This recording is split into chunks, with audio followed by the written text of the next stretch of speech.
삶을 살게 됩니다. 1년 9월 15일이었는데요. 이날은 이제 저한테는 엄청난 충격적인 날입니다. 교회 갔다가 평소에 이제 그 당시에 집에 차가 한 대 있었는데 일요일 날은 와이프를 줬는데 그날따라 피곤해서 제가 수업하러 가면서 제가 운전하고 갔어요. 그리고 이제 와이프하고 아들, 딸 둘이가 태어나 있었는데 택시 타고 예배 마치고 집에 가다가 교통사고가 나서 아들이 일주일 만에 죽었습니다. 그리고 와이프하고 딸은 한 달 만에 기적적으로 깨어났어요.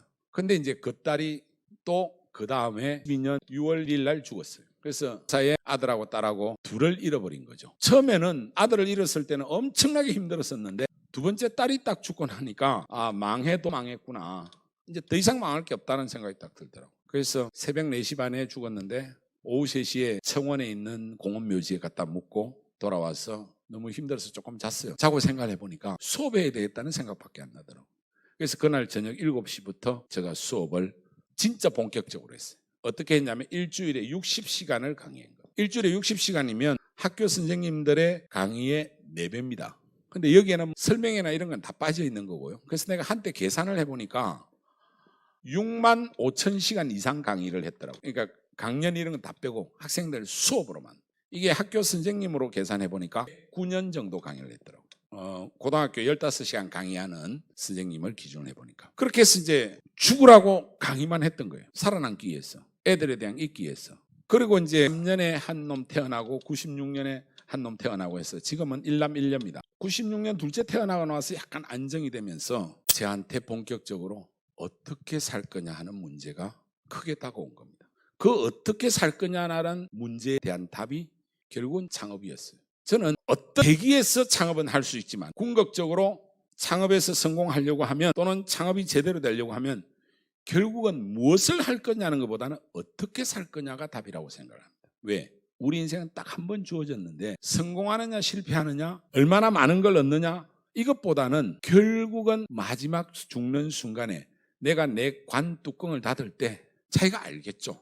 물론 뻔뻔한 사람들은 자기 잘 살았다고 송덕비 막 쓰고 난리치겠지만 저는 생각을 해보니까 잘 살았다라고 이야기할 사람은 하나도 없는 게 진실이라고 생각합니다. 버나드 쇼처럼 머뭇머뭇거리다가 내 인생 이렇게 끝날 줄 알았다. 그 정도면 꽤 양심적이라고 생각하는데요. 그러니까 이 어떻게 살 거냐 하는 문제는 정말로 중요한 문제죠. 이제 보니까 이 운명적인 고통에서는 벗어났지만 여기서 이 과정에 계속되는 윤리적인 고민이 하나 있었어요. 어떤 윤리적인 고민이 있었냐면 손 선생하고 학생하고 사이에는 목숨을 다해서 가르치고 충분한 대가를 받았으니까 이건 개인윤리적으로 선입니다. 그렇죠? 그런데 내가 여기서 한 10년간 한 행위는 사회적 불평등을 심화시키는 거죠. 결국은 강남의 부잣집 애들, 여기 좀 밑에서 헤맨 놈들을 여위에 공부는 잘하는데 돈이 좀 부족한 애들보다 내가 수단과 방법을 가리지 않고 여기로 끄집어 올렸다.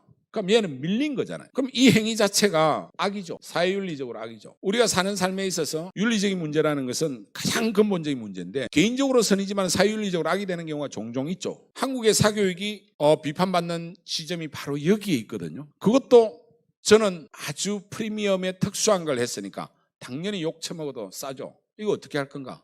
36살 때 엄청 고민을 했어요. 그래서 고민한 내용의 이야기를 너무 길어서 생략하고요. 그래서 내린 결론이 이런 불평등에서 희생당하는 애들까지도 강의를 들을 수 있는 대중 강의 한 2, 3만 원이면 들을 수 있는 대중 강의로 인생을 바꾸자고 생각해요. 그 바꾸기 직전까지 제가 그 당시에 월 한 4, 5천 벌었거든요. 36살에 그것도 96년에 4, 5천이면 상당히 큰 돈입니다. 근데 대중 강의하면 얼마 벌지는 몰라요. 그러나 이 문제 해결해야 되겠다. 그렇게 해가지고 1년 2월 2일 날 제가 대중 강의 또 학원가에 나가니까 아무도 안 받아줘요. 너 들어본 적 없다고 안 써주더라고요. 그래서 할 수 없이 제가 백을 써서 들어갔어요. 아는 사람. 그래서 그 원장이 이 험악한 동네로 왜 들어오려고 여기 만만하지 않아. 열심히 해보겠습니다. 그렇지만 저는 좀 떳떳하게 살고 싶었어. 그리고 수학 강의를 하려고 그랬어요. 왜냐하면 대중 강의 수학이 제일 먹히니까 안 된대요. 법이 그 당시에. 요즘은 관계없는데 전공만 가르칠 수 있어. 그래서 할 수 없이 한 게 사회탐구입니다. 근데 사회탐구로 또 역사만 하라는 거예요. 그것 갖고 뭐 돈이 되지를 않아요. 그래서 새로운 패러다임을 제가 또 하나 만들었어요. 사회 과목 전체를 묶어서 통합사회를 하겠다. 아마 통합사회 들은 분이 안에 있을지도 모릅니다. 7년 2월 2일 날 강남에 첫 런칭을 했어요. 이 2월 2일 날 런칭한다는 건 말이 안 되거든요. 겨울방학 다 끝났는데 여기다가 학원을 못 찾아가지고 늦게 런칭을 한 겁니다. 그래서 광고지를 한 10만 장 만들어서 손선생 통합사회 바람이 불고 있음이라고 광고를 때렸는데 10만 장 광고하면 엄청 광고 효과 있을 것 같죠. 전화가 2-3통화밖에 안 옵니다. 10개 반을 개설했는데 7개 반은 한 명도 등록을 안 했어요. 3개 반에 2명, 3명, 3명. 제가 한 벌던 사람이 딱 이렇게 해서 첫 달 월급 32만 원 갖다 주니까 이번에는 마누라가 정신을 차렸는지 너 돌았네 이러더라고요. 근데 저는 어떻게 살 거냐 미루고 있었던 거고, 하여튼 둘째 아들도 태어나고 해서 이제 윤리적인 고민을 좀 해결하면서 떳떳하게 살려고 선택한 겁니다. 저는 학생 8명밖에 없어도 하나도 힘들질 않았어요. 그런데 기적같이 이 8명의 학생이 5개월 만에 2,000명으로, 그 다음에는 1,000명으로 터져버린 거예요. 그렇게 해서 월 강사료가 한 4억 정도 들어왔어요.